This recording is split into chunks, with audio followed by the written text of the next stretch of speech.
Bismillahirrahmanirrahim. Assalamualaikum warahmatullahi wabarakatuh.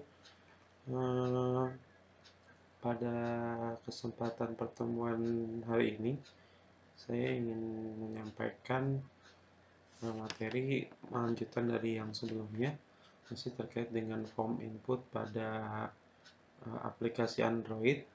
Kalau pada pertemuan yang lalu, kita sudah membuat satu buah form input yang terdiri dari dua text field input ya, input text field. Jadi bentuknya hanya menginput teks ya. Kemarin kita membuat seperti ini ya, seperti pada layar nih. Ada dua inputan yaitu nama dan NPM untuk mahasiswa. Nah, untuk pada kesempatan pada pertemuan hari ini, saya akan memberikan materi masih terkait dengan input, hanya beda komponen, yaitu komponen yang kita pakai adalah radio button ya dan list ya atau combo box ya. Kalau dalam misalkan di HTML itu menggunakan combo box atau di Java menggunakan combo box. Nah, kalau di Android untuk combo box itu disebutnya spinner. Sedangkan untuk radio button tetap sama, radio button ya, bentukannya option, pilih salah satu, itu namanya radio button. Jadi pada kesempatan hari ini saya ingin memberikan pembelajaran materi untuk membuat form. Di dalam form tersebut menggunakan radio button dan spinner ya. Oke. Project yang kita gunakan masih sama seperti yang lalu, yaitu project First Android ini. Form yang kita gunakan juga masih sama, hanya kita akan menambahkan dua komponen tersebut tadi ya untuk materi pada pertemuan hari ini. Oke, kita langsung saja kepada materinya. Android Studio-nya sudah terbuka terlebih dahulu ya. Teman-teman sekalian, kalian sudah membuka Android Studio-nya terlebih dahulu, kemudian buka project yang pada pertemuan lalu sudah kita buat, yaitu namanya First Android ini ya. Kemudian yang akan kita lakukan perubahan atau penambahan komponen ini ada pada form inputnya ya, form inputnya. Jadi kalau di project ini kita buka pada bagian project, kalian akan melihat yang namanya di bagian ini ya, res atau resource. Di sini ada bagian layout, kemudian ada halaman form input, activity form input XML. Jadi yang kita akan lakukan perubahan penambahan ada di form input XML yang pertama, kemudian nanti ada di halaman mulainya atau di halaman outputnya ya.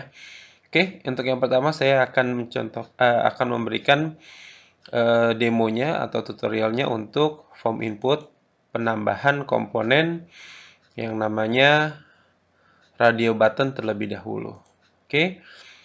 Nah, ini adalah halaman desainnya atau blueprintnya. Yang pertama adalah saya akan menambahkan di sini adalah jenjang mahasiswanya, ya. Saya akan membuat jenjang mahasiswa di sini adalah D3 atau S1. Jadi hanya salah satu pilihan saja. Kalau nggak D3 ya S1. Oke. Pertama saya akan buat satu label judul terlebih dahulu. Saya ngopi saja dari yang sudah ada agar tidak terlalu ribet ya membuatnya. Tinggal kita copy paste, kita drag drop gitu ya. Ini yang pertama. Oke. Ini adalah labelnya. Ini adalah label dari si jenjang. Oke, saya beri nama di sininya. Kalian tidak beri nama pun tidak jadi masalah ya. Tidak jadi masalah. Ini karena saya sudah terlanjur membuat ini. Saya buat name-nya, kemudian mirip faktor saja. Jadi dia akan merubah semua identitas pada label ini. Kemudian teksnya kita ganti dengan jenjang ya, jenjang yang studinya, jenjang studi lah ya. Saya buat seperti ini jenjang studinya. Oke. Kemudian selanjutnya adalah kita akan menambahkan radio button atau option yang bisa dipilih oleh si pengguna ya. Pilihannya hanya ada dua. Yang pertama adalah D3, yang kedua adalah S1. Oke, langkah pertama yang harus dilakukan adalah pada bagian palet sebelah kiri ini ya, toolbar palet ini kita bisa pilih yang namanya button ya. button ini yang pertama kita lakukan adalah kita menambahkan radio group terlebih dahulu, baru kita menambahkan radio button. Kenapa kita menambahkan radio group? Radio group ini nanti yang akan membedakan antara satu radio button dengan satu radio button lainnya. Jadi tidak bisa dipilih dua-duanya, hanya akan terpilih salah satunya saja. Jadi radio buttonnya akan berada di dalam radio group. Jadi yang pertama kita bawa adalah, atau yang pertama kita tambahkan adalah radio groupnya terlebih dahulu. Komponen radio group kita drag drop di sini, gitu ya. Oke, ini kita perbesar saja, seperti ini, ya. Oke, kalau sudah, jangan lupa tentukan margin top, margin left, dan margin right-nya. Oke, saya tentukan margin top-nya, kemudian margin left-nya, dan margin right-nya. Oke, jika sudah, maka di dalam radio button ini kita tambahkan, di dalam radio group ini, kita tambahkan komponen radio button yang tadi saya ingin tambahkan, yaitu untuk pilihan D3 dan S1, seperti itu. Maka kita tinggal klik komponen radio button pada palette, ya, pada bagian palette. Kita klik, kemudian kita drag ke dalam radio grupnya. Oke, kita drag, kemudian taruh di dalam radio grupnya. Oke, ini sudah satu. Kemudian kita klik satu lagi untuk yang S1-nya. Misalkan seperti itu. Kita taruh saja di bawahnya. Oke, ini sudah tertambah. Kemudian, langkah selanjutnya adalah untuk masing-masing radio button ini kita beri inisial atau kita beri identitas, ya. Cara pemilikan identitasnya ada pada bagian sebelah kanan, atribut. Kemudian pada kolom ID kita ganti RD, BTN. Misalkan yang awal adalah D3. Kemudian teksnya kita rubah menjadi, ini kita refactor dulu ya, seperti tadi. Kemudian teksnya kita rubah menjadi D3. Ya, itu kan, atau kita ganti misalkan diploma 3. Oke. Selanjutnya adalah kita pada bagian radio button yang kedua, yaitu radio button untuk S1.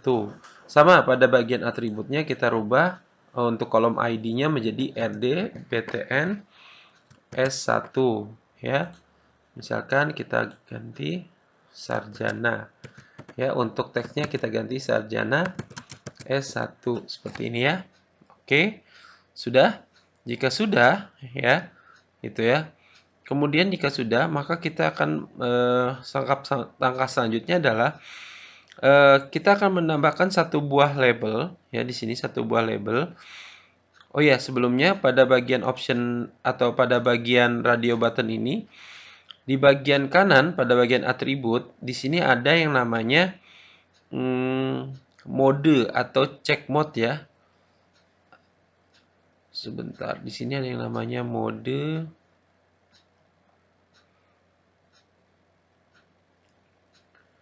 Sebentar, ada yang namanya mode. Di sini bagiannya possible. Coba kita searching ya. Kita searching di sini ada mode. Ada over scroll mode. Bukan, ini bukan ini.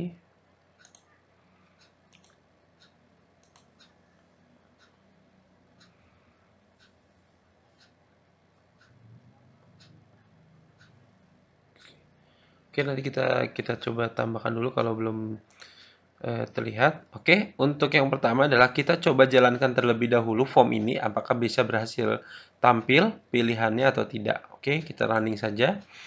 Ya, karena tadi saya sudah membuka terlebih dahulu emulatornya, maka saya cukup langsung merefresh saja ya, melakukan apply perubahannya.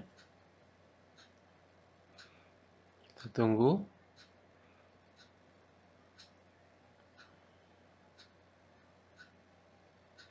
Oke, saya reinstall.